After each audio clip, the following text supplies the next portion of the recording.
Salamun alaykum wa rahmatullahi wa barakatuh.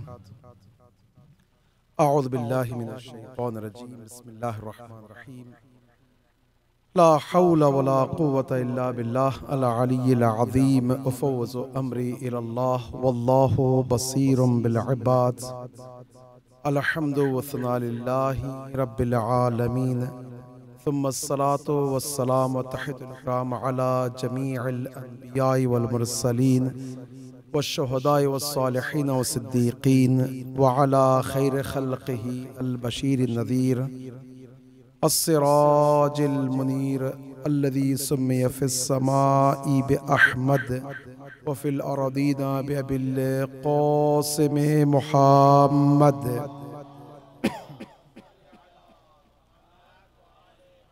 وعلى آل بيته الطيبين الطاهرين المعصومين المظلومين المنتجبين الميامين والعون دائما على أعدائهم أجمعين أما بعد فقد قال رسول الله صلى الله عليه وآله وسلم أحسن الحسن الخلق الحسن صدق الله وصدق رسوله وصدق ولي الكريم صلوات.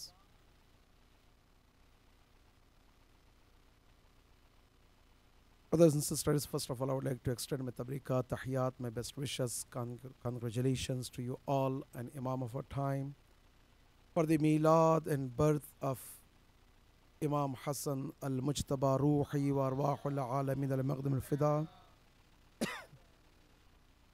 May Allah subhanahu wa ta'ala bless us his shafa'at and give us strength and tawfiq to be with him on the judgment day, when Allah subhanahu wa ta'ala will call upon all the makhluqeen on the Sahara Mahshar, that Aina Nasir al-Hasan, where are those who supported Imam Hassan Mujtaba? All of us, we can be among that group. May Allah subhanahu wa ta'ala give us strength and tawfiq to have the ma'rifat of Imam Hassan Mujtaba, so we can be true followers and believers of Imam Hassan Mujtaba bar Muhammad wa ali Muhammad salawat.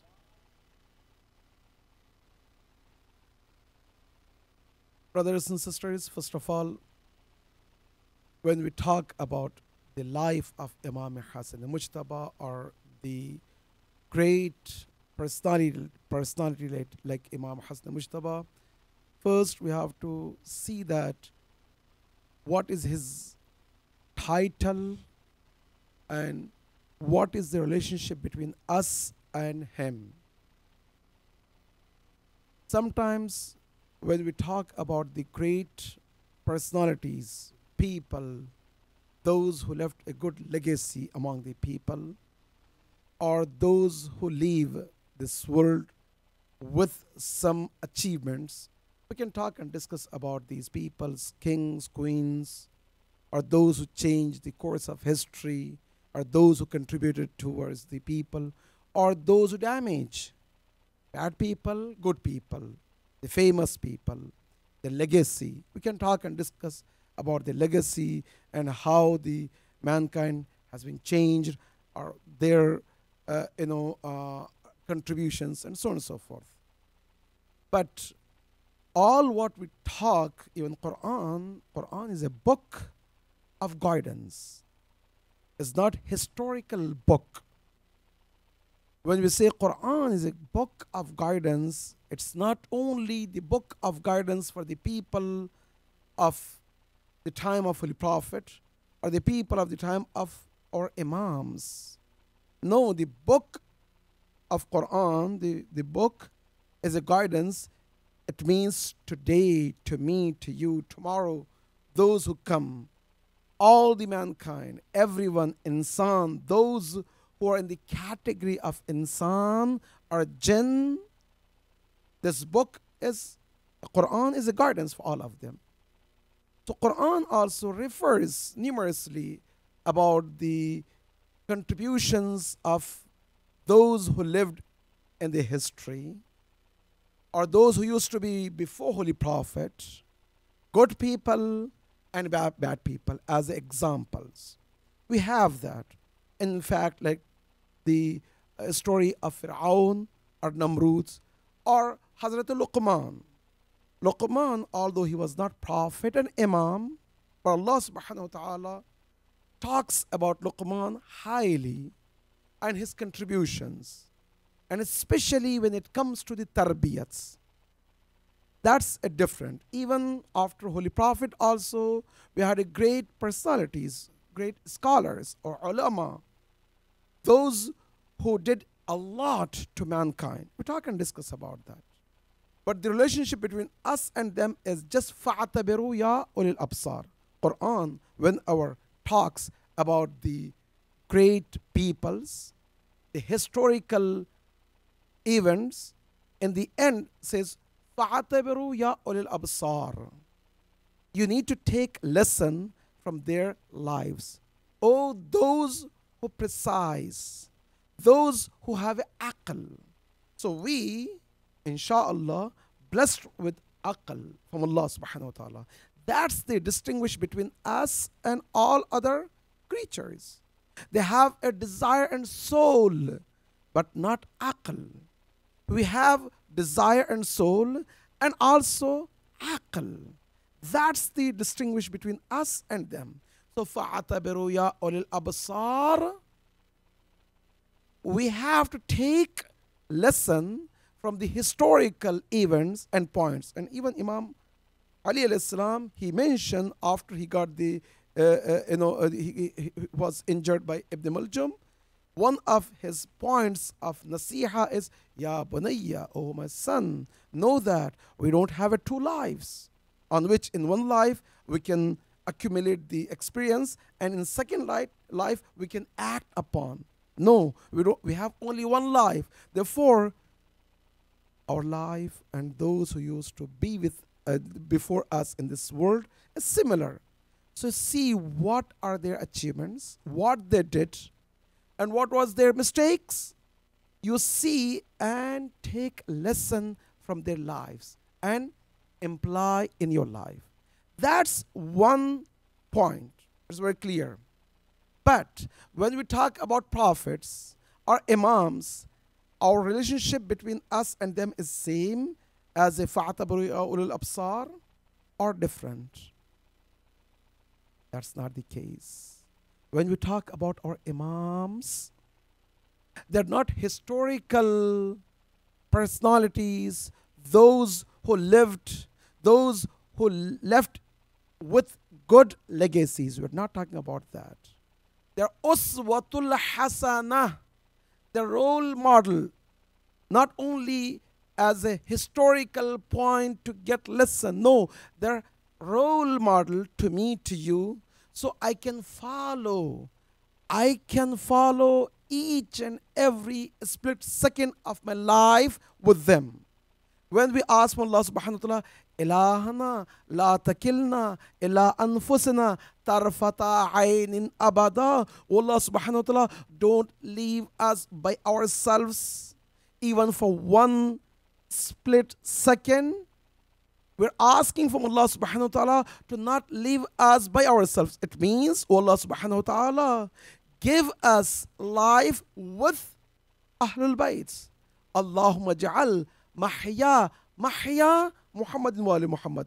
Mamati mamata Muhammadin wa ali Muhammad. That's true? Okay, if that's the case, all our 14 ma'asumeen, they should be role model. They should be uswa. They are my leaders. Sometimes, like Ayatollah Bahjat, he used to say, with beautiful words, we are not doing justice towards Ahlul Bayt. Some of the beautiful words is, live like Ali, die like Hussein. What does it mean? Imam Ali alayhi salam is not worthy of dying like Imam Ali. Imam Hussein is not worthy of living like Imam Hussein. No, Baba. Live like Ali, die like Ali. Live like Hassan, die like Hassan.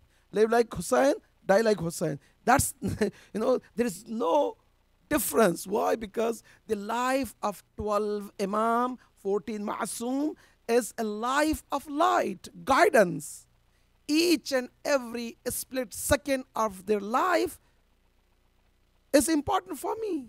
I wish I could live one split second like a life of Imam Hassan, like life of Imam Hussein, like Imam Sajjad, like other Imams. I wish I could, or I wish I can live like the life of our Imams.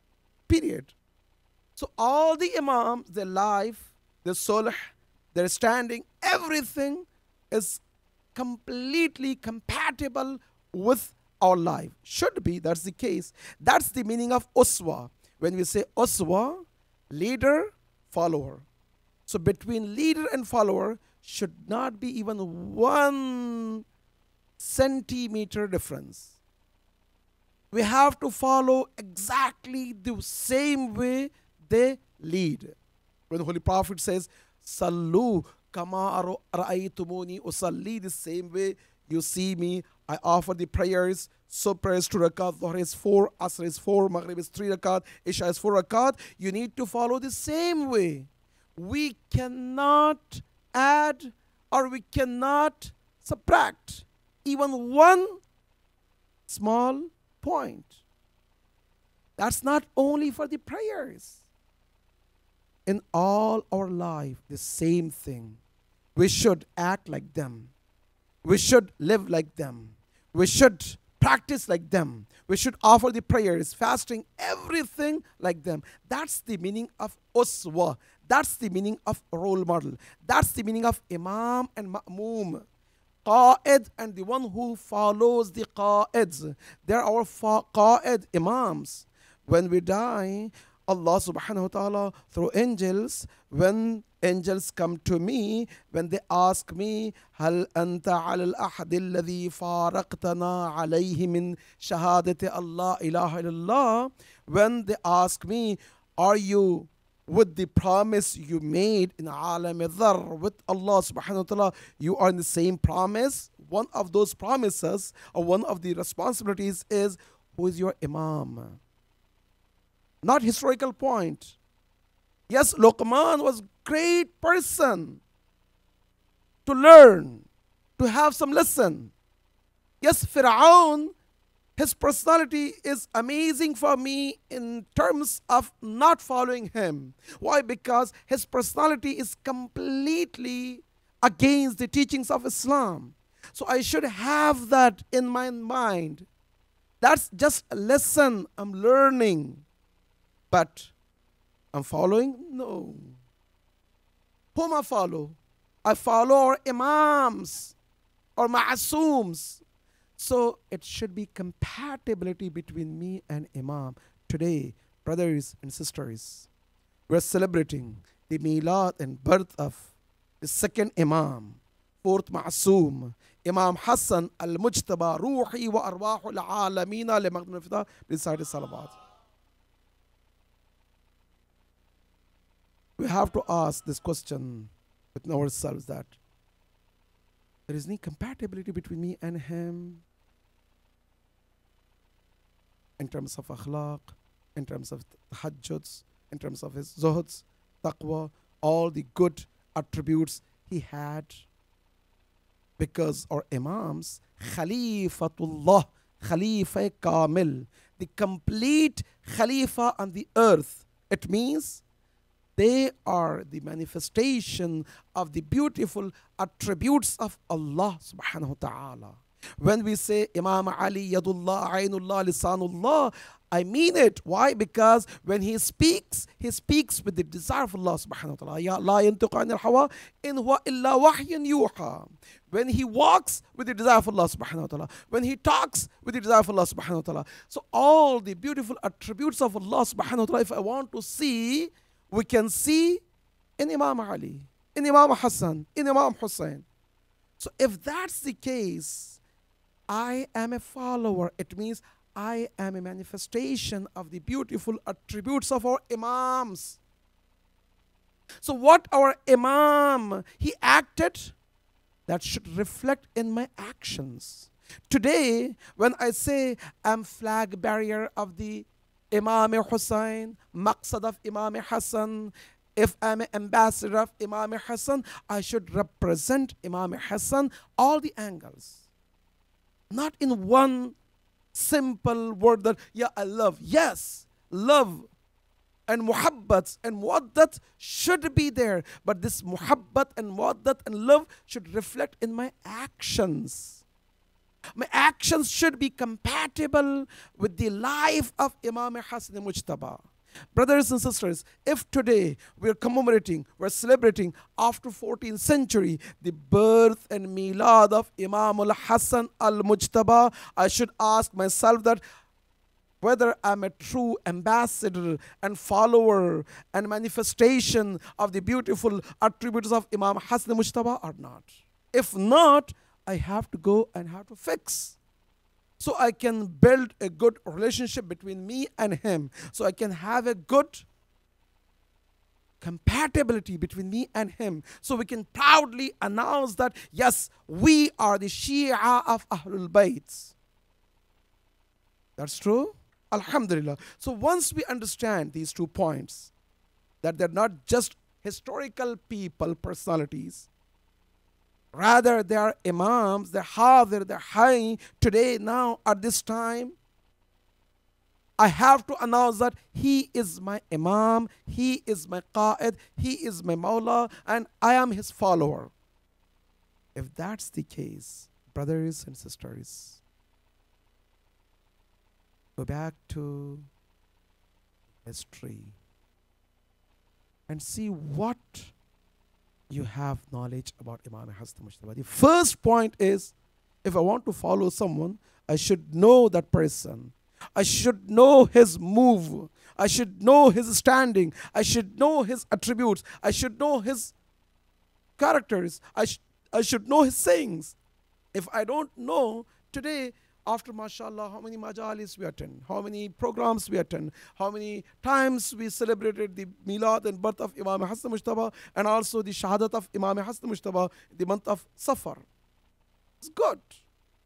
From the childhood till today, we learned and we attended and we heard. So today, if I want to ask myself that what I know about Imam Hassan Mujtaba, if someone asks me 10, 15 hadith and riwayat, do I have any hadith and any riwayat refers to Imam Hassan Mujtaba, I can say that proudly that yes, I learned from him and I follow about this hadith, this his sayings, and my move is like Imam Hassan Mujtaba. Do we have that? Or just it's lip service? It's very easy to say that, yes, I'm follower of 124,000 prophets. Like our sixth Imam, he said, all the prophets except Holy Prophet and a few prophets about whom Allah subhanahu wa ta'ala mentioned in the Quran, we have no knowledge about them. In fact, we don't know the names of 124,000 prophets.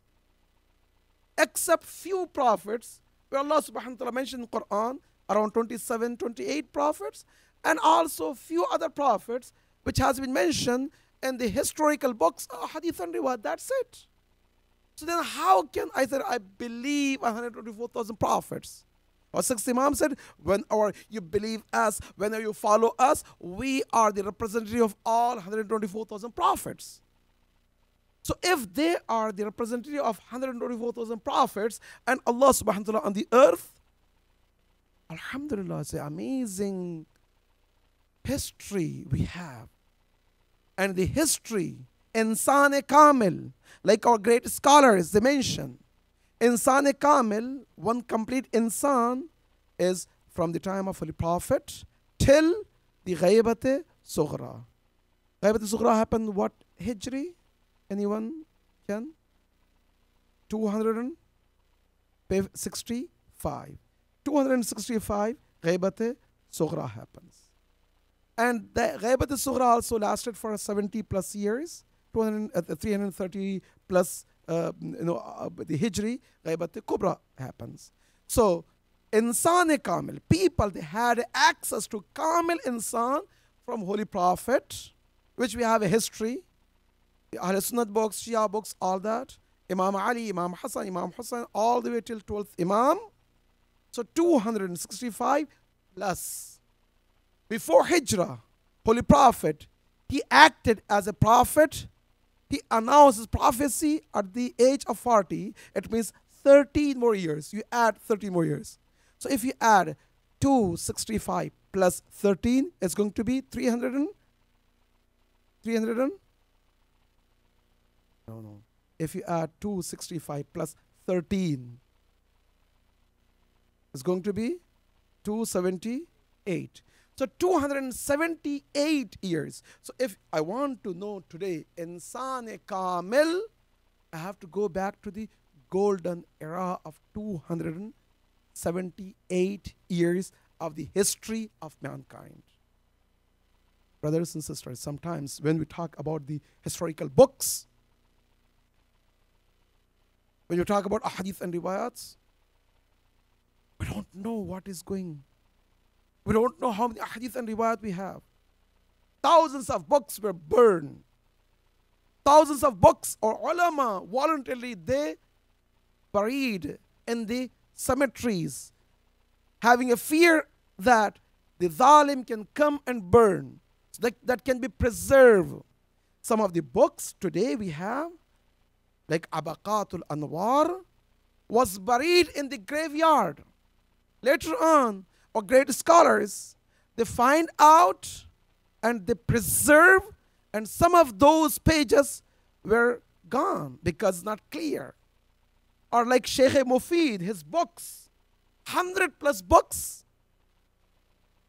Our great scholar, the Ayatollah Mar'ashi Najafi, he finds out, Allahu Akbar, one of the beautiful book about Imam Hassan Mujtaba from Baharul Anwar. Baharul Anwar is we can say fairly that it's not very old book, but 300 plus years, because Allama Majlisi is the one who wrote this book. And even back then, Allama Majlisi, he had the fear that people, they can come and they can burn these books. And he has to dig in the cemetery, Muslim cemetery. And among the ulama, there was this a special sign which was there that it means here there is no body. It should be some books.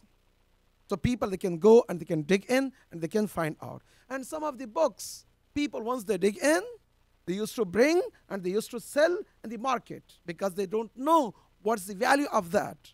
And one of the books, one of the person, he was digger, and the digger of the graves. That was his job. So he can find the coffin, and he used to sell the coffin. One time when he was digging in Darussalam, he finds out full of books in that grave.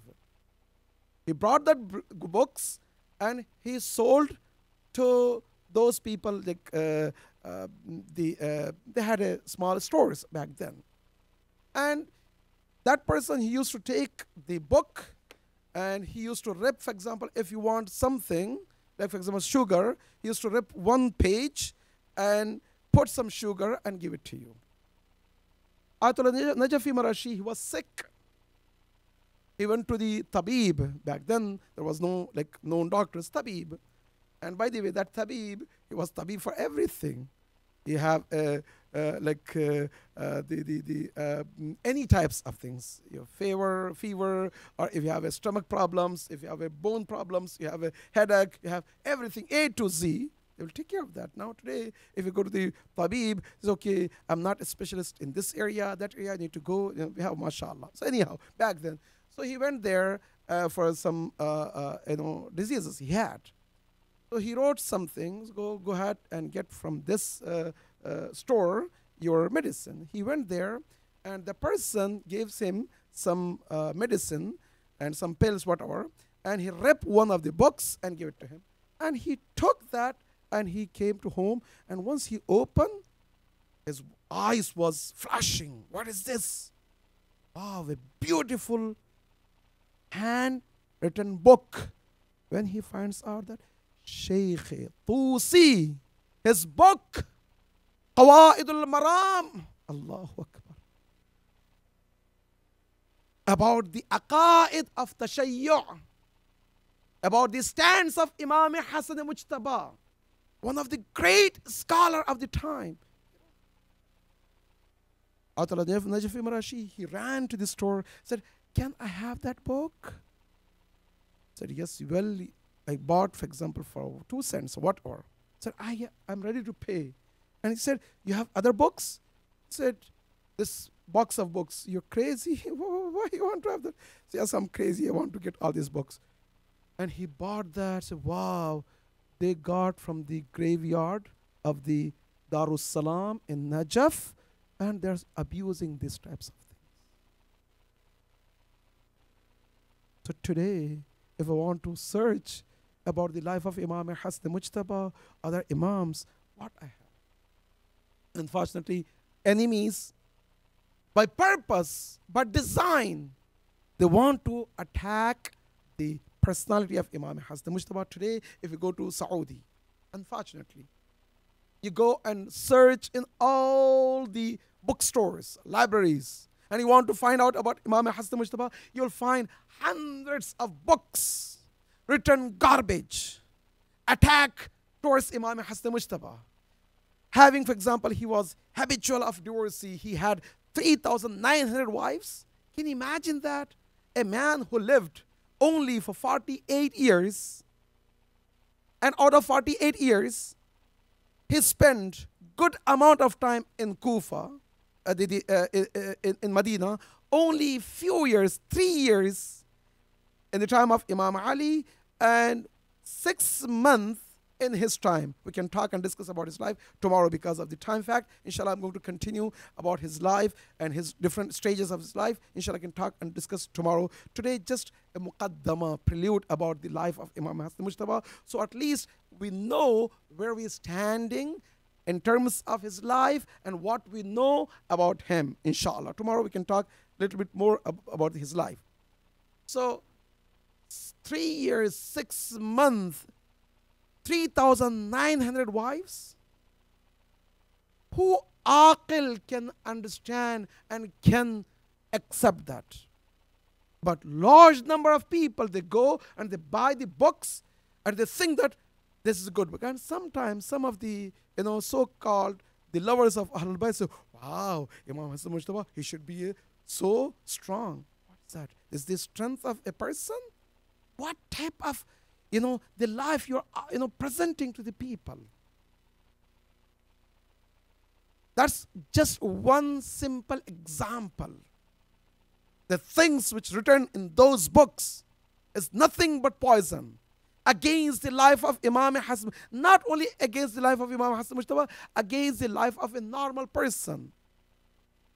Allama Murtaza Askari, he used to say that if a person who wants to know about Imam Hasan Mujtaba, if they got the long knowledge from 100+ books which is there, and they publish in large number, and they teach in the university, they teach as a part of the curriculum. If someone wants to read and if they want to get the picture, they should get the picture that he was so violent, he was anger, he was, na'udhu billah, all what he was thinking is about wives, about money, and that's it. So that's where you want to present the life of Imam Hasan Mujtaba. But amazingly, the same books and also all the ahadith and riwayat from Ahl Sunnat, you go, you'll find amazing ahadith and riwayat about Imam Hasan Mujtaba and Imam Hasan Mujtaba and Imam Hussain Shaykh Karbala. You'll find that thousands of ahadith and riwayat from al-Mu'mineen, Aisha, from Abdullah bin Umar, from 3 Khulafa, from even, you will amaze that, like Abu Huraira and so on and so forth. Ka'b Ahbar, he has 90 ahadith and riwayat about the greatness of Imam Hasan Mujtaba when he was child.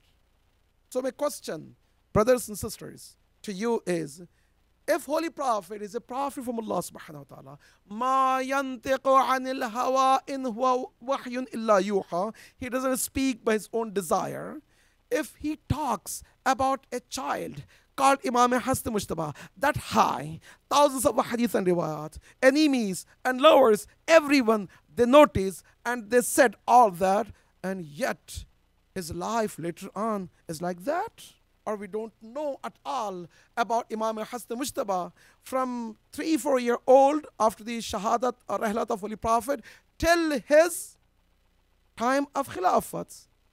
And again 6 months of his khilafat, and that 6 months of his khilafat is full of lies, poison. And that's how Holy Prophet prays about a person who will be na'udhu billah, corrupted. So either we have to doubt Allah subhanahu wa ta'ala that He did not choose right person to be a prophet, or we have to doubt Holy Prophet that he doesn't know what this son will do in the later on.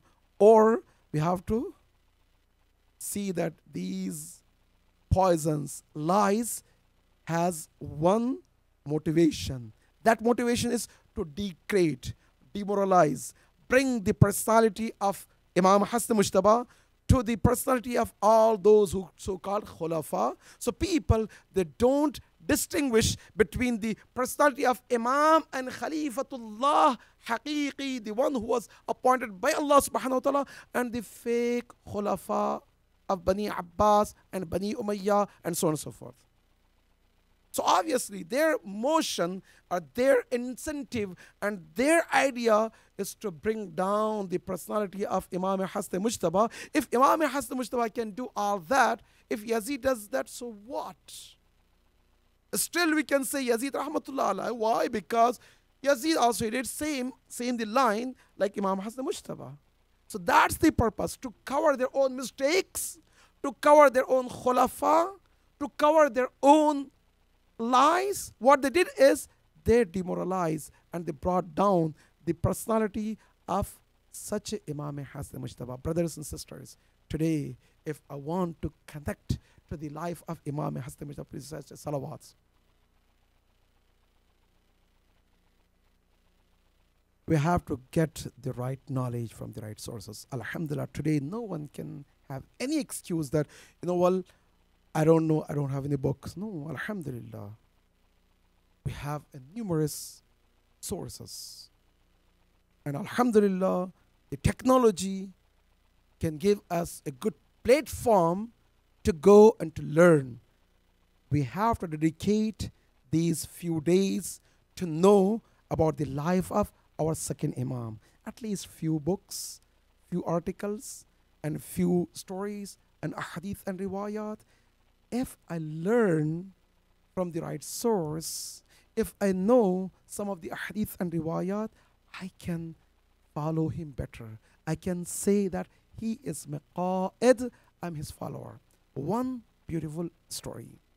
That is from Abdullah bin Umar, the son of second Khalifa, and also Abu Huraira.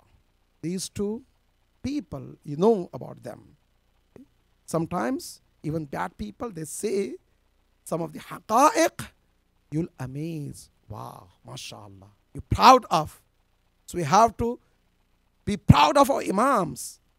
So second Khalifa's son, Abdullah bin Umar, he narrates that we were in the time of Holy Prophet, with Holy Prophet, and in Medina, a group of delegations came from the different places, and that delegation, they had the head of Dahriya, the one who used to refuse Allah, to reject Allah, like atheist, or in fact more than atheist.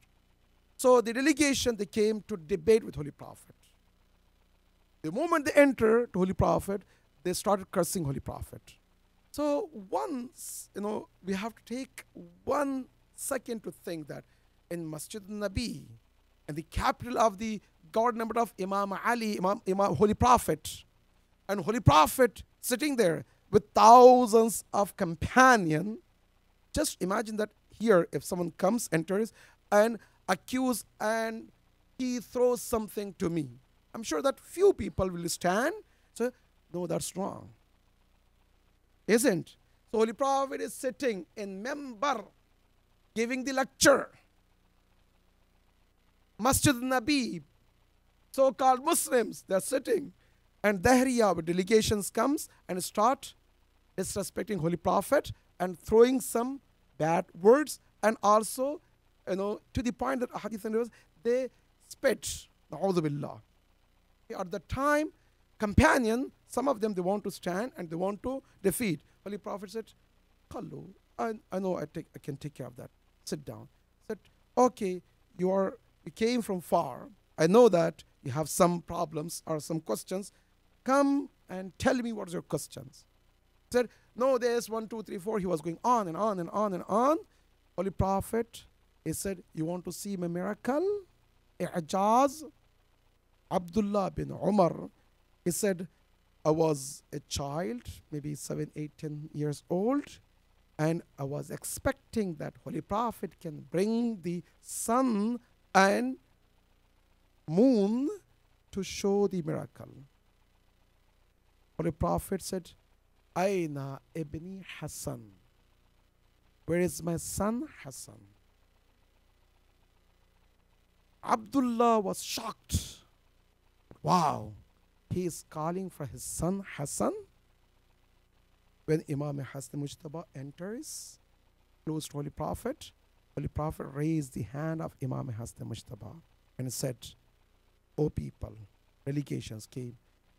Whatever you have a question, ask him. If he answers, that's my miraj. وَهُوَ كَانَ سِنِينَ ذَاتُ سِنِينَ. He was 2-year-old. Can you imagine that? 2-year-old boy. He can speak to these delegations and he can answer everything. The people, they start laughing, making fun of Holy Prophet. So you find this scapegoat and you want to run away from that. How can we talk? At that time, Imam Hassan Mujtaba stands up and said, can you ask or should I answer the questions you have in your mind? That